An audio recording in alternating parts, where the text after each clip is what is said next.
నువ్వు మంచి పని చేయకపోతే పీడాపోయేరే. నువ్వు దేవాలయానికి వెళ్ళి నమస్కారం చేయకపోతే పర్వాలేదు, దేవాలయంలోకి వెళ్ళి అంతరాలయంలోకి చొరబడి ప్రాణప్రతిష్ఠ చేయబడినటువంటి పరదేవతా స్వరూపాన్ని కర్రతో కొడితే ఏ దోషం వస్తుందో గోవుని కొడితే అదే దోషం వస్తుంది. అందుకే సన్యాసి కానీ బ్రహ్మచారి కానీ ఇంటి ముందుకొచ్చి 3 మార్లు భవతి భిక్షాందేహి అంటే గృహస్థు బయటికి వచ్చి అన్నం పెట్టకపోతే గోమోదక దోషం వేస్తారు. ఎందుకనంటే గృహస్థు యొక్క ప్రధాన ధర్మం అది. ఆ ధర్మ నిర్వహణ యందు వైక్లభ్యాన్ని పొందాడు కాబట్టి. సరే, అందుచేత శరీరములు లేకపోతే సృష్టి ఆగిపోయింది. అప్పుడు దేవతలు రతీదేవి అమ్మవారిని ప్రార్థన చేశారు. అప్పుడు అమ్మవారు ఏం చేసింది? ఇప్పుడు ఆవిడ మళ్ళీ మన్మధుణ్ణి బతికించింది అనుకోండి. మన్మధుణ్ణి మళ్ళీ బతికిస్తే పరమశివుడు ఏమంటాడు అంటే, నేను కాల్చేవాణ్ణి నువ్వు బతికించేదానివి అనమాట. అంటాడా? అండా? పతివ్రతాధర్మమునందు గొప్పతనం ఏమిటంటే, పిల్లల కోసం లోకం కోసం కావలసిన పని చెయ్యాలి, కానీ అది భర్త మనసుకి మాత్రం ఎప్పుడూ బాధ కల్పించకూడదు. ప్రధాన ధర్మమేది స్త్రీకి అంటే భర్త మనసు కుందకుండా చూచుకొనుటయే. భర్త మనసు కష్టపడకూడదు. కాబట్టి ఇప్పుడు ఆవిడ బ్రతికిస్తే శివుడికి కోపం వస్తుంది, బ్రతికించకపోతే సృష్టి ఆగిపోయింది, జీవులు బాధపడుతున్నారు. ఆమె ఈ లోకమునకంతటికీ తల్లి. మరి ఏం చేయాలి? రూపం ఉంటే కదూ శివుడికి కనపడ్డం. మళ్ళీ ఇబ్బంది రావడం. ఆవిడంది, అసలు నువ్వు ఎందుకు వేసావు బాణం? నాకు పరమేశ్వరుడికి కళ్యాణం జరగాలని. ఎందుకు మా ఇద్దరికి కళ్యాణం అంటే, తారకాసురుడను రాక్షసుడు వాడు వరం అడిగాడు. అప్పటికి పార్వతీదేవి దాక్షాయణిగా శరీరం విడిచిపెట్టింది. పరమశివుడికి కామం లేదు కాబట్టి పార్వతీ పరమేశ్వరులకు కుమారుడు కలిగితే, అది కూడా ఎలా? శివవీర్యము స్ఖలనమై కొడుకు పుడితే అప్పుడు ఆయన చేతిలో నేను మరణిస్తానన్నాడు. అదేం పెద్ద విషయమా అండి అని మీరు అనుమానపడచ్చు. దివ్య సహస్రవర్షములు క్రీడిస్తే తప్ప ఆయనకి వీర్యస్ఖలనం అవదు. ఆయనకి అసలు కామం లేదు పరమేశ్వరుడి. అసలు పరమేశ్వర వీర్యం ఏమిటో తెలుసా? బంగారం. భూమి మీద పడ్డప్పుడు అదే బంగారం అయింది. స్వర్ణధాతు అంతా బంగారమే. కాబట్టి ఆయన వీర్యాన్ని భరించే క్షేత్రం లేదు ప్రపంచంలో, ఎవరు భరించలేరు. అందుకే సుబ్రహ్మణ్యోత్పత్తి ఎందు అది మారిపోయింది అన్ని చోట్లకి. స్కందోత్పత్తి అంత అద్భుతమైనటువంటి విషయం. అసలు స్కందోత్పత్తిని వాల్మీకి రామాయణంలోది విన్నంత మాత్రం చేత అపూర్వమైన అనుగ్రహాలు కలుగుతాయి. అంత గొప్పది. స్కందోత్పత్తి చెప్పి సుబ్రహ్మణ్యేశ్వరుడికి తేనెతో అభిషేకం చేస్తే ఉత్తర క్షణంలో పిల్లలు రక్షింపబడతారు, సంతానం కలుగుతుంది. అంత గొప్పది స్కందోత్పత్తి. సరే, అందుచేత ఇప్పుడు నువ్వు పరమశివుడు నన్ను వివాహం చేసుకునేటట్టు చెయ్యగలిగినంత మనగాడివి కావు మన్మథ. నువ్వెందుకు వేసావు బాణం? అది నీ వల్ల అవుతుందా? నువ్వు వేస్తే శివుడు లొంగడు. ఆయనని నా భర్తగా చేసుకోగలిగిన శక్తి నాకొక్కదానికే ఉంది. నువ్వు చేయలేవు ఆ పనిని. కాబట్టి నీ చేతిలో ఉన్న ధనుర్బాణములను ఇలాయి అని ఆవిడ పుచ్చుకుంది. మన్మధుడి చేతిలో ఉన్న చెరుకు విల్లు 5 పుష్ప బాణాలే అమ్మవారి చేతికి వచ్చాయి. ఇప్పుడు అమ్మవారు పట్టుకుంది, అందుకని ఆవిడ చేతిలో చెరుకు విల్లు 5 పుష్ప బాణాలు ఉంటాయి. ఇప్పుడు ఆవిడ చేత్తో పట్టుకుంటే ఆమె శివకామ సుందరి. తత్వాన్ని మీరు బాగా అర్థం చేసుకోవాలి, లలితా తత్వాన్ని. ఇప్పుడు ఆమె పరమశివుడు కాముణ్ణి కాల్చినవాడు అమ్మవారి పట్ల పరమప్రీతి చెంది ఆమె తపస్సు చేత గెలుచుకుంది పరమేశ్వరుణ్ణి. అందుకే అపర్ణ అయింది. అపర్ణ ఎక్కడ కనపడుతుందని అడిగారు. ఆకులు లేని చెట్టులో కనపడుతుంది. ఆకులు లేని చెట్టు అపర్ణ. ఓ చెట్టు శిశిర ఋతువునందు ఆకులు రాల్చి మోడుగా నించుందనుకోండి, అది అపర్ణాస్వరూపం. దాన్ని పూజ చేస్తారు. అందుకే తెల్ల మేఘాన్ని ఆకులు రాలిన చెట్టుకి పూజ ఉంది ప్రత్యేకంగా. కాబట్టి అది అపర్ణాస్వరూపం. అప్పుడు శివుడు ఎక్కడున్నాడని అడిగారు. నమో వృక్షేభ్యో, ఆ చెట్టు రూపంలో ఉన్నవాడు శివుడే. మరి సుబ్రహ్మణ్యుడు ఏడని అడిగారు. స్కంద, దాని కొమ్మలు, ఎండిపోయిన కొమ్మలే సుబ్రహ్మణ్యుడు. మరి గణపతి ఏడని అడిగారు. దాని మొదట్లో పెడతారు వినాయకుడిని. అప్పుడు శివ కుటుంబం అవుతుంది. కాబట్టి ఆ తల్లి అపర్ణ ఆకులు కూడా తినడం మానేసి తపస్సు చేసింది. పరమశివుడు బ్రహ్మచారి రూపంలో వచ్చి తనని తాను నింద చేసుకున్నాడు. తన పెళ్లి తాను చెడగొట్టుకోవడానికి ప్రయత్నించిన వాడు లోకంలో శివుడు ఒక్కడే. ఆమె తిరస్కరించింది బ్రహ్మచారిని, తోషవతల పారైండంది. అబ్బో, పోతన గారు ఏమనుభవించారో వీరభద్ర విజయంలో. అసలు ఆ పార్వతీ కళ్యాణం వినాలి, ఏమీ అద్భుతంగా ఉంటుందో ఆ పద్యాలు. కాబట్టి ఇప్పుడు చెలికెత్తెలు వెళ్ళి ఆయన్ని తోసేస్తుంటే నిజస్వరూపంతో కనపడ్డాడు. ఆమె చెరుకు విల్లు పుష్పబాణములు పట్టుకుంటే పరమశివుణ్ణి తండ్రిగా తెచ్చి మనకి కూర్చోపెట్టుకుంది పక్కన. ఇప్పుడు ఆమె వంక, ఆమె అందాన్ని చూసే అధికారం ఉన్నవాడెవరు? శివుడు ఒక్కడే. అందుకని ఆమె శివకామ సుందరి, శివుని కామము ఉద్దీపనము చెందేటటువంటి సుందర స్వరూపిణి ఆమె. మీకు నాకు అఖిలాండేశ్వరి, జగజ్జనని. మీకు బాగా అర్థం అవడానికి నాకు అంతకన్నా మార్గం లేదు అనుకుంటే అలా చెప్పకూడదు, కానీ సభాముఖంగా నేను 100 మెట్లు దిగో మాట చెప్పవలసి ఉంటుంది. మా అమ్మగారి అందం మా నాన్నగారి కొరకు మాత్రమే. మా నాన్నగారే మా అమ్మలో అందాన్ని, ఆడతనాన్ని చూస్తారు. నాకు సర్వవేళలా ఆవిడ జగజ్జనని. మా అమ్మ నాకు పరదేవతా స్వరూపం. మా అమ్మ అందం మా నాన్నగారు ఒక్కరే దానికి అధికారి, అమ్మ అందాన్ని చూడ్డానికి. నాకు, నా తమ్ముడికి, నా అక్కకి, నా చెల్లికి, మా అందరికీ ఆమె తల్లి. ఆమె అందంతో మాకేం పని? ఆమె తల్లితనమే మాకు అందం. పరమశివుడి పక్కన పంచపుష్పబాణములు చెరుకు విల్లు పట్టుకు కూర్చున్న లలిత శివకామ సుందరి. అందుకే చిదంబరంలో ఆయన పరిపాలకుడు నటరాజుగా, ఆమె శివకామ సుందరి, ఇంటి ఇల్లాలు. అందుకే దేవాలయానికి వెనక్కాతలు ఉంటుంది ఆవిడ. శివకామ సుందరి దేవాలయం మీకు చిదంబరంలో బయట ఎక్కడ కనపడదు. అడగాలి ప్రత్యేకంగా, ఎక్కడండి గుడిని. బాగా లోపలికి పెడితే కనపడుతుంది. ఆవిడ దేవాలయం లోపల ఎక్కడో ఉంటుంది, ఆవిడ బయటికి రాదు.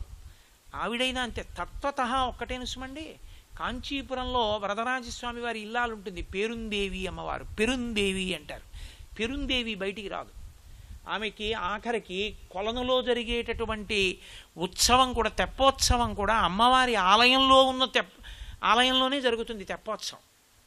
అసలు వరదరాజస్వామి చాలా చిత్రమైన స్వరూపం. ఆయనే కోనేట్లో ఉంటాడు. అసలు మనం చూస్తున్న వరదరాజస్వామి యథార్థమైన వరదరాజస్వామి స్వరూపం కాదది.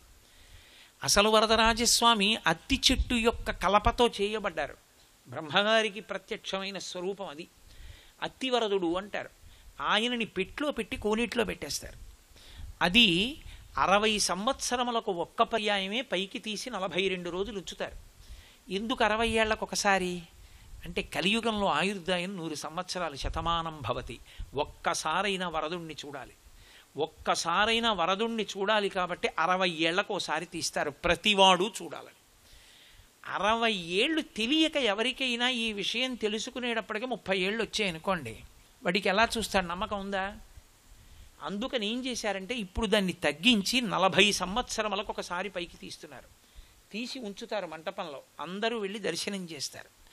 ఈ తత్వం ఏదో అర్థం పర్థం లేకుండా సరిగ్గా జ్ఞానం లేని వాడికి శివకేశవుల గురించి పట్టింపులు, అక్కర్లేని అల్లర్లు తప్ప దాని గురించి పరిణితి కలిగినటువంటి వాడికి తత్వం ప్రధానంగా ఉంటుంది. రూపం నామంతో ప్రధానమైనటువంటి విషయంగా ఉండదు.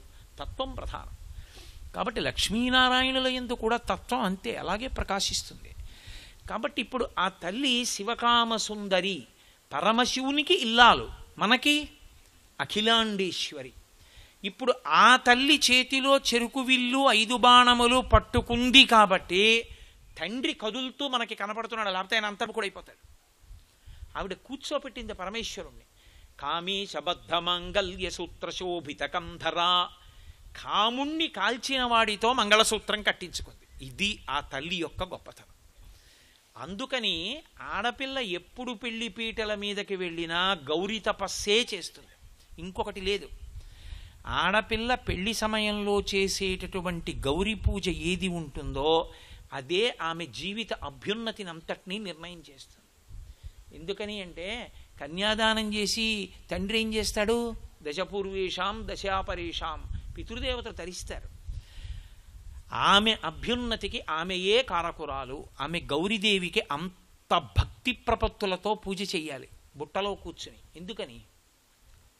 గౌరీ అన్న మాట ఎందుకు వచ్చిందంటే శివమహాపురాణంలో చెప్తారు. పరమశివుడి పక్కన కూర్చుంది పార్వతీదేవి, నల్లగా ఉంటుంది. తల్లిదండ్రులు పెట్టిన పేరు కాళీ. అసలు శివుడు ఎప్పుడు అలా ఏమి చూడడు. ఆయన ఎందుకో రోజు ఇలా చూసుకున్నాడు. అబ్బో స్ఫటికమణి నిభం, తెల్లగా ఉన్నాను అనుకున్నాడు. ఇలా చూశాడు, నల్లగా ఉంది మా ఆవిడ అనుకున్నాడు. అని ఓ దొంగ నవ్వు ఒకటి నవ్వి కాళీ అన్నాడు. ఓహో, అంటే మీకు తగిన దానను కానన్నమాట రంగులు. ఆవిడ ఒప్పుకోదు. ఆవిడది ఎంత మహాపతివ్రత అంటే ఎందులోనైనా ఇద్దరూ సమానులు అనాలి. అదే న్యాయం కూడా. పెళ్ళయిన దంపతులు ఎప్పుడైనా వేదిక మీద కూర్చుని తాళి కడుతుంటే కాకి ముక్కుకి దొండపండు, ఆయన బాగున్నాడు, పిల్ల బాగుంది, ఈ పిచ్చి మాట్లాడకూడదు. పెద్దరికం అన్న మాటకు అర్థం ఏమిటో తెలుసా? తగునీ చక్రి విదర్భరాజసుతకున్ తథ్యంబు వైదర్భియున్. ఇద్దరూ ఒకరికొకరు తగినవారని చెప్పాలి. అందుకే శంకరాచార్యులు వారు శివానంద లహరి చేస్తూ ప్రారంభంలోనే కళాభ్యాం చూడాలంకృత శశి కళాభ్యాం నిజతప ఫలాభ్యాం భక్తేషు ప్రకటిత ఫలాభ్యాం భవతుమే శివాభ్యాం అస్తోక త్రిభువన శివాభ్యాం హృది పునర్భవాభ్యాం ఆనందస్ఫురదనుభవాభ్యాం నితిరియం అంటారు. నిజతప ఫలాభ్యాం, ఒకరి తపస్సుకి ఒకరు ఫలమై ఉన్నారు. ఒకరికన్నా ఒకరు అధికులని కాదు. భార్యాభర్తలు ఇద్దరూ ఒకరితో ఒకరు సమానులు. కాబట్టి ఆ తల్లి పక్కన కూర్చుంటే కాళీ అంటే ఆవిడికి బాధ కలిగింది. నేను నల్లగా ఉన్నాను, నువ్వు తెల్లగా ఉన్నాను అనుకుంటున్నావా అని యోగాగ్ని యందు శరీరాన్ని వదిలిపెట్టి పసుపు తెలుపు ఎరుపులతో కూడిన గౌరవంతో వచ్చి పక్కన కూర్చుంది. తాలిపోయిన మీ తెలుపా నా రంగా అంది. ఆయన అన్నాడు, ఏమిటి కాళీ అన్నందుకే ఈ ఉద్ధతి అన్నాడంటే దానివల్ల ఒక రాక్షస సంహారం జరగాలి, అందుకొచ్చింది గౌరీ అవతారం. అందుకని గౌరీ తపస్సు చేస్తుంది పెళ్లి కూతురు. అమ్మా, ఒక్కసారి మీ ఆయన నిన్ను కాళీ అంటే బాధపడి శరీరం వదిలేవు. అందరినీ వదిలిపెట్టి, ఇంటి పేరు వదిలిపెట్టి, గోత్రం వదిలిపెట్టి, నా వారిని విడిచిపెట్టి ఆయన చిటికిన వేలు పట్టుకుని వెళ్ళిపోతున్నాను. ఆయన నీ వలన నాకు ఎంత మనశ్శాంతో అంటే చాలు, భార్యకి సంతోషం. ఏమిటో నా కర్మ, నువ్వు దొరికా అన్నాడు అనుకోండి, ఎంత బాధగా ఉంటుందో భార్యకి. అందుకే అమ్మా, ఎవరు ఏదన్నా పర్వాలేదు, నా భర్త మాత్రం నన్ను ఎన్నడూ తనకి తగిన దానను కానన్న మాట అనకుండుగాక. ఇది ఆనుకూల్యతారూపంలో సిద్ధి ఎందుకు కలుగుతుందో తెలుసా అండి? గౌరీ తపస్సు వల్లే కలుగుతుంది, గౌరీ పూజ వల్లే. గౌరీ పూజ దగ్గరికి వచ్చేటప్పటికి వీడియో కెమెరాల మీద వ్యామోహంతో అక్కర్లేని గౌరీ పూజలన్నీ 10 నిమిషాల గౌరీ పూజలు, పావుగంట గౌరీ పూజలు చేస్తే దాని సిద్ధి కూడా 10 నిమిషాలు పావుగంట చేసిన పూజకి తగినట్టే ఉంటుంది. ఒళ్ళు దగ్గర పెట్టుకు చేస్తే దానికి తగిన ఫలితం ఉంటుంది. అది తల్లిదండ్రుల కర్తవ్యం. పిల్లకేం తెలుస్తుంది? పెద్దవాళ్ళు కూర్చోపెట్టి జాగ్రత్తగా చేయించాలి. వాళ్ళకే చేత కాకపోతే, వాళ్ళకే అక్కర్లేకపోతే పిల్లకి తెలుస్తుందా? ఎలా వస్తుంది అభ్యున్నతి రమ్మంటే? ఎక్కడి నుంచి వస్తుంది అన్నీ కలిసి రమ్మంటే? రావు. కారణం ఏమంటే నువ్వు చెయ్యింది నీకు ఎక్కడి నుంచి ఈశ్వరుడు అనుగ్రహిస్తాడు. కాబట్టి జాగ్రత్తగా చెయ్యవలసి ఉంటుంది గౌరీ పూజ అన్నది. కాబట్టి ఆ తల్లి శివకామ సుందరి, మనకి అఖిలాండేశ్వరి. బాగుందండి.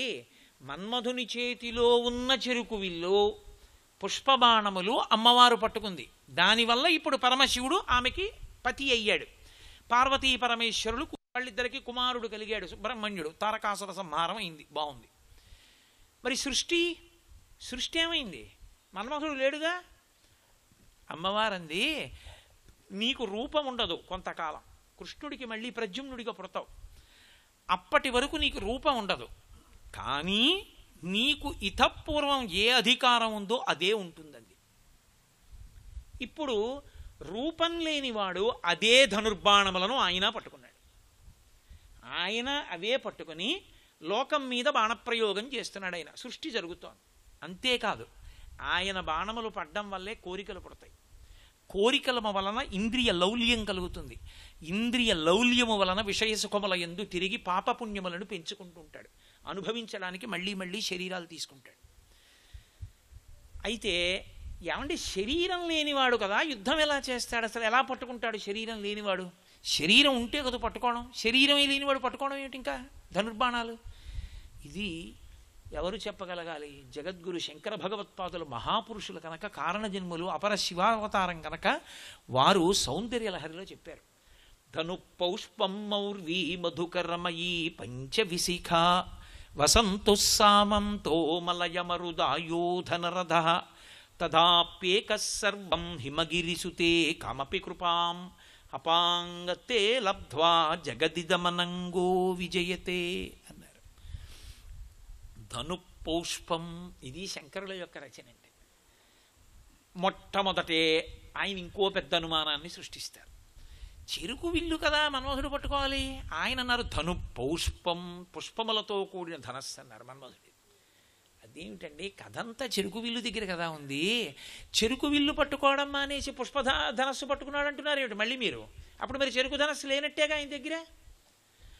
అంటే శంకరాచార్యుల వారు ఏది చెప్పినా ఆలోచింపచేస్తారు ఆయన. కారణం ఏమిటంటే, ఒక దేవతాస్వరూపాన్ని మీరు పిలిచారనుకోండి, పిలిచినప్పుడు మీకు ఋషులు ఎలా నిర్ణయం చేశారో ఆ రూపంతోనే పెట్టాలి తప్ప మీ ఇష్టం వచ్చిన రూపం మీరు పెట్టకూడదు. సాంగం సాయుధం సపత్నీపుత్ర పరివార సమేతం అని పిలుస్తాం. సాయుధం అంటే వాళ్ళు పట్టుకునే ఆయుధములను కూడా ఋషి నిర్ణయించాడు, ఋషి దర్శనంలో చూశాడు, అలాగే ఉంటాయి. నీ ఇష్టం వచ్చినట్టు నువ్వు పెట్టకూడదు. నువ్వో కొత్త మోటార్ సైకిల్ సమాజానికి తీసుకొచ్చావని మోటార్ సైకిల్ ఎక్కిన వినాయకుడు, డాక్టర్ వినాయకుడిని మెళ్ళో సెటస్కోప్ వేసుకున్న వినాయకుడు, అర్థం లేని మూర్తులన్నీ తీసుకొచ్చి నువ్వు పెట్టి పూజలు చేస్తే లోకంలో విఘ్నాలు ఎక్కువ అవుతాయి. సాంగం స ఆయుధం సవాహనం సపత్నీపుత్ర పరివార సమేతం, అది ఎలా ఉండాలో శ్లోకాలున్నాయి, దాన్ని బట్టి నిర్ణయింపబడి ఉంటుంది. నీ ఇష్టం వచ్చినట్టు నువ్వు రూపకల్పన చేయకూడదు, తప్పది. కాబట్టి మన్మధుడి ఆయుధం చెరుకు విల్లు అయితే శంకరులు మార్చచ్చా పుష్పవిల్లు కింద? మరి తప్పు కదా. మరి ఎందుకు మార్చారు శంకరాచార్యులు వారు? అమరకోశం ప్రమాణం. అమరకోశంలో ఒక మాట ఉంది, మన్మధుని యొక్క ధనస్సులలో పుష్పధన్వి రతిపతి అని. ఆయన పుష్పములతో కూడిన ధనస్సు పట్టుకుంటాడు. శంకరాచార్యుల వారు ఎందుకు మార్చారో తెలుసా ఈ విషయాన్ని? చెరుకు విల్లు ఉందనుకోండి ఆయన చేతిలో, కనీసం ఆ విల్లు పెట్టి నెత్తి మీతో దెబ్బ కొట్టాడు అనుకోండి, దెబ్బన్నా తగులుతుంది. పుష్పధనస్సు అనుకోండి, దాంతో కొట్టాడు అనుకోండి, ఎవరికైనా దెబ్బ తగులుతుందా? ఇంకా చాలా హాయిగా ఉంటుంది అది పెట్టి కొడితే. అందుకని మన్మధుడి బలహీనత ఇంకా చూపించడానికి శంకరాచార్యుల వారు ఆ ధనస్సు తీసుకొచ్చారు. కానీ ఆయన చెరుకు విల్లు పట్టుకుంటాడు, పుష్పముల విల్లు పట్టుకుంటాడు. కాబట్టి ధను పౌష్పం మౌర్వీ మధుకరమయీ. తుమ్మెదల బారుతో కూడుకున్నది వింటినారి మన్మధుడి యొక్క ధనస్సుకి. పోన్లేమయ్యా, ధనస్సు అనేటటువంటిది చాలా గొప్ప ధనస్సు అవ్వాలి, చాలా గట్టిదవ్వాలి. ఎంత గొప్ప ధనస్సు పట్టుకున్నాడన్న దాన్ని బట్టి ఆ వీరుని యొక్క శక్తి చెప్పబడుతుంది. గాంధీవం పట్టుకుంటాడు అర్జునుడు, మహానుభావుడు పరమేశ్వరుడు పినాకము అన్న ధనస్సు పట్టుకుంటాడు. పాతి జగదిది పినాకం అని వ్యుత్పత్తి శివమహాపురాణంలో. అది కూడా ఆయన దాన్ని ఒకానొకప్పుడు భూమండలం మీద దిగాడు పరమేశ్వరుడు. దిగి ఆయన నిలబడ్డాడు, విరాట్ స్వరూపంతో నించున్నాడు అంత ఎత్తున. నిలబడి ఆ పినాకాన్ని చేతో పట్టుకున్నాడు. రామచంద్రమూర్తి విజయరాఘవ వీరరాఘవ అని ఎప్పుడు ధనస్సు పట్టుకుని ఉంటాడు. పరమేశ్వరుడు ధనస్సు పట్టుకున్న మూర్తిని ఎవరో పెట్టారు. ఎందుకో తెలుసా? నమస్తే అస్తు ధన్వనే బాహుభ్యాముతతే నమః అంటుంది రుద్రం. ఆయనే ధనస్సు పట్టుకు బాణం వేశాడు, నిలబడగలిగిన వాళ్ళు లేడు. ఎందుకండి నాన్నగారండి కోపం, ఆ ధనస్సు పక్కన పెట్టేయండి అంటుంది రుద్రం. ఆయన ఓసారి ధనస్సు పట్టుకు నించున్నాడు భూమి మీద. ఆ పినాకం పట్టుకు నిలబడి మళ్ళీ లేచి వెళ్ళిపోతున్నాడు. వెళ్ళిపోతూ ఆ దూరంగా ఉన్న పినాకాన్ని ఇలా చేత్తో ఉన్నదాన్ని ఇలా దగ్గరికి లాగాడు. లాగితే ఆ పినాకం యొక్క కొస భూమి మీద ఒక పెద్ద గాడి గీసింది. ఆ గాడిలోకి నది కింద నీరు ప్రవహించింది. పినాకము పెట్టబడిన గాడిలో ప్రవహించిన నీరు కాబట్టి పినాకిని, పెన్నా నది అయింది. ఆ పెన్నా నది ఒడ్డునే శ్రీరంగనాథుడు వెలిశాడు. అక్కడే మహాతల్లి నెల్లూరు కొండ మీద ఇప్పటికీ కామాక్షి స్వరూపం ఒకటి ఉన్నది, అద్భుతమైనటువంటి క్షేత్రం. అక్కడే నృసింహస్వామి క్షేత్రం ఒకటి ఉన్నది, రంగనాథుడి ఆలయం. కాబట్టి ఆ పినాకము ఒక్కొక్క ధనస్సుకి ఒక్కొక్క వైశిష్ట్యం ఉంటుంది. అది ఒకరిదొకరు పట్టుకోరు. శార్ంగము విష్ణువు పట్టుకుంటారు, గాంధీవము అర్జునుడు పట్టుకుంటాడు. అంత గొప్ప ధనస్సు పట్టుకున్నాడు అనుకోండి, ఆ ధనస్సు యొక్క టంకారమునకే శత్రువీరులు పడిపోతారు. అసలు గాంధీవం పట్టుకుని అర్జునుడు వస్తే అసలు దాని కాంతుల చేత కళ్ళు కనపడమని రాశారు తిక్కన గారు విరాట పర్వంలో. కోటి సూర్యులు ఒక్కసారి ఉదయించినట్టు ఉంటుంది ఆ గాంధీవం. అటువంటి ధనస్సు పట్టుకోవాలి. ఒకరా ఇద్దరా ఆయన బాణాలు వేయవలసిన వాళ్ళు? అందరి మీద వేయాలి ఆయన బాణం మన్మధుడు.